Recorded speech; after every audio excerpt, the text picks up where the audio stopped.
সোনম ৰঘুবংশী আৰু ৰাজা ৰঘুবংশীৰ যিটো হত্যাকাণ্ডৰ ঘটনা, সেই ঘটনাটোৱে আচলতে আমাক কি শিক্ষা দি থৈ গ'ল। নমস্কাৰ, মই দেৱশী গৌতম।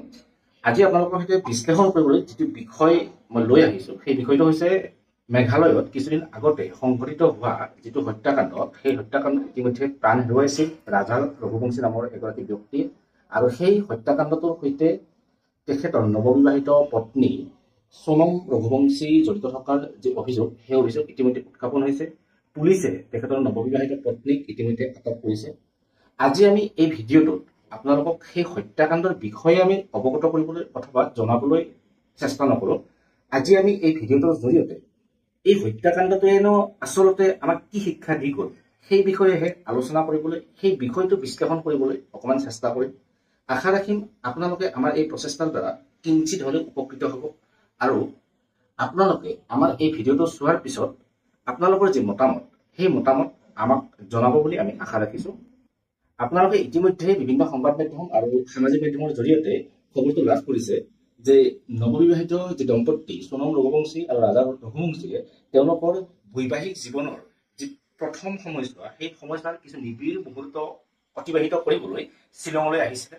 আৰু শ্বিলঙলৈ অহাৰ পিছত হঠাৎ আশ্চৰ্যজনকভাৱে সোনম ৰঘুবংশীৰ নৱবিবাহিত যি স্বামী ৰাজা ৰঘুবংশী, তেওঁৰ অন্তৰ্ধান হৈছিলে। অৱশেষত পুলিচে তেওঁৰ অৰ্ধগলিত মৃতদেহ উদ্ধাৰ কৰিছিলে আৰু তাৰ পিছত সোনম ৰঘুবংশী পলাতক হৈ আছিলে। এইখিনি বিষয় আৰু ইয়াৰ যি সবিশেষ তথ্য, সেইখিনি ইতিমধ্যে আপোনালোকে দিনে ৰাতিয়ে সংবাদ মাধ্যম আৰু সামাজিক মাধ্যমৰ জৰিয়তে চাই আছে, দেখি আছে আৰু অৱগত। আজি আমি এই হত্যাকাণ্ডটোৰ বিষয়ে আলোচনা নকৰোঁ। আচলতে এই হত্যাকাণ্ডটোৱে আমাক কি শিক্ষা দি গ'ল, আমাৰ সমাজখনক কি শিকাই গ'ল, সেই বিষয়েহে আলোচনা কৰিম।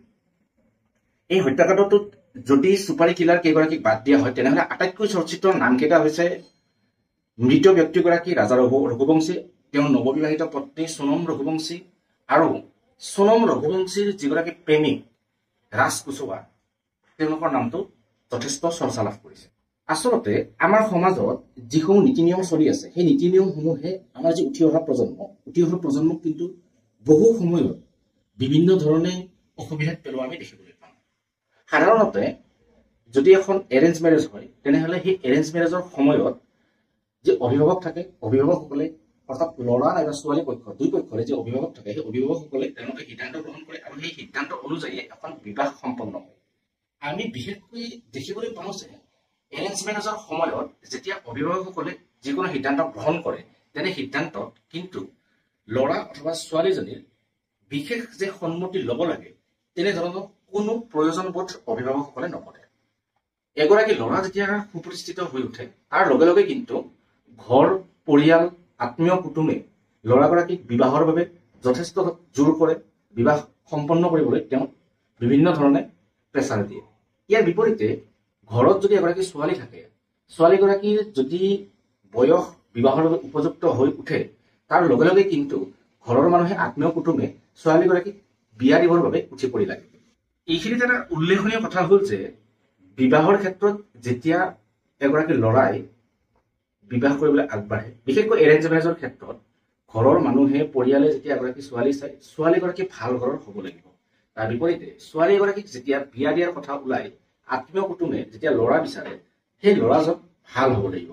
নিশ্চিতভাৱে নিজৰ যি অভিভাৱকসকলে ল'ৰা বা ছোৱালী এগৰাকীৰ বেয়া হোৱাটো কেতিয়াও নিবিচাৰে।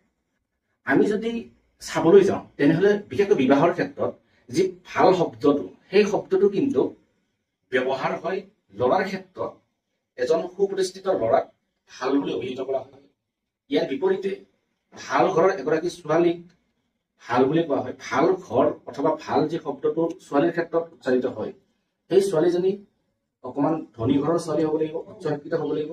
তেনে ক্ষেত্ৰত সেই ছোৱালীগৰাকী ভাল বুলি কোৱা হয়। আজিৰ তাৰিখত অভিভাৱকসকলে প্ৰতিগৰাকী সন্তানক, ল'ৰাই হওক বা ছোৱালীয়ে হওক, বিশেষকৈ বিবাহৰ ক্ষেত্ৰত কিন্তু তেওঁলোকৰ যি সিদ্ধান্ত, তেওঁলোকৰ যি মতামত, সেই মতামত গ্ৰহণ কৰাটো অতিকৈ প্ৰয়োজনীয়। তেওঁলোকৰ মতামত অবিহনে যদি এখন বিবাহ সম্পন্ন হয়, তেনেহ'লে সেই বিবাহ সম্পন্ন হোৱাৰ পিছত কি পৰিস্থিতিৰ সৃষ্টি হ'ব পাৰে, সেয়া আমি আজিৰ তাৰিখত কল্পনাও কৰিব নোৱাৰোঁ। প্ৰতিগৰাকী অভিভাৱকে আচলতে তেওঁলোকে যি সিদ্ধান্ত গ্ৰহণ কৰে, সেই সিদ্ধান্ত এককভাৱে গ্ৰহণ কৰিবলৈ ক'ব নোৱাৰে। কিন্তু আমাৰ সমাজত আজিৰ তাৰিখতো একাংশ এনেকুৱা অভিভাৱক আছে যিসকল অভিভাৱকে তেওঁলোকে গ্ৰহণ কৰা যি সিদ্ধান্ত, এককভাৱে গ্ৰহণ কৰা যি সিদ্ধান্ত, সেয়াই চূড়ান্ত সিদ্ধান্ত বুলি গণ্য কৰে। আজিৰ সময়ত যিসকল অভিভাৱকে নিজৰ সিদ্ধান্তকে চূড়ান্ত সিদ্ধান্ত বুলি গণ্য কৰে, তেনে অভিভাৱকসকলেও কিন্তু বৰ্তমান সময়ত বিশেষকৈ বিবাহৰ ক্ষেত্ৰত যি সিদ্ধান্ত গ্ৰহণ কৰে, তেনে সিদ্ধান্ত নিজৰ সন্তানৰ সৈতে বহি সুন্দৰভাৱে আলোচনা কৰাটো অতিকৈ দৰকাৰ। কাৰণ বহু সময়ত ল'ৰা নাইবা ছোৱালী এগৰাকীয়ে বিবাহৰ বাবে মানসিকভাৱে প্ৰস্তুত নহবও পাৰে। ইয়াৰ বিপৰীতে কোনো ল'ৰা নাইবা ছোৱালীয়ে অভিভাৱকৰ অজ্ঞাতে কাৰোবাৰ সৈতে দীঘলীয়া প্ৰেমৰ সম্পৰ্ক বৰ্তাই ৰাখিব পাৰে। গতিকে অভিভাৱকসকলে যদি এককভাৱে সিদ্ধান্ত গ্ৰহণ কৰি ল'ৰা নাইবা ছোৱালীগৰাকীক বিবাহৰ বাবে বাধ্য কৰায়, তেনেহলে দীৰ্ঘদিনীয়া এটা প্ৰেমৰ সম্পৰ্কত থকাৰ পিছত তেনে এটা সম্পৰ্ক এৰি, তেনে এটা সম্পৰ্ক বাদ দি অন্য এগৰাকী লোকৰ সৈতে এটা নতুন সম্পৰ্কৰ বান্ধোনত বান্ধ খোৱাটো ল'ৰাই হওক নাইবা ছোৱালী এগৰাকীৰ ক্ষেত্ৰতে হওক যথেষ্ট কষ্টকৰ, সেয়া সহজসাধ্য নহয়। গতিকে অভিভাৱকসকল সকলো সময়তে সতৰ্ক হোৱাটো অতিকৈ দৰকাৰ। নিজৰ সন্তানে কি কৰি আছে, কেনেকে আছে, কাৰ সৈতে সম্পৰ্ক গঢ়িছে, সেই সকলো বিষয়ৰ ওপৰত নজৰ দিয়াটো যথেষ্ট গুৰুত্বপূৰ্ণ। শ্বিলঙত হোৱা হত্যাকাণ্ডটো হয়তো বিবাহৰ ক্ষেত্ৰত এককভাৱে লোৱা সিদ্ধান্তৰ ফল, যাৰ ফলত এই ঘটনাটো সংঘটিত হ'ল। আপুনিও যদি অভিভাৱক, তেনেহলে আপুনি নিজৰ সন্তানৰ কেৱল প্ৰয়োজন পূৰণ কৰিয়ে নিজৰ দায়িত্ব শেষ হোৱা বুলি ভবাৰ পৰিৱৰ্তে আপোনাৰ সন্তানে কি কৰি আছে, কি কৰা নাই, সকলো দিশ খুব সূক্ষ্মভাৱে যদি আপুনি পৰ্যবেক্ষণ কৰে, তেনেহলে আপুনি ভালদৰে উপলব্ধি কৰিব পাৰিব আচলতে আপোনাৰ সন্তানৰ জীৱনত কি ঘটি আছে, কি চলি আছে। এটা ঘটনাৰ ওপৰত আজি আমি এই ভিডিঅ'টোৰ জৰিয়তে কিছু কথা বিশ্লেষণ কৰিবলৈ চেষ্টা কৰিলো। আপোনালোকে আমাৰ এই বিশ্লেষণটো কেনেকুৱা পাইছে আমাক কমেণ্ট বক্সত জনাবলৈ নাপাহৰিব। অতি সোনকালে এটা নতুন বিষয়ৰ বিশ্লেষণৰ সৈতে আপোনালোকক লগ পোৱাৰ প্ৰতিশ্ৰুতিৰে আজিলৈ ধন্যবাদ।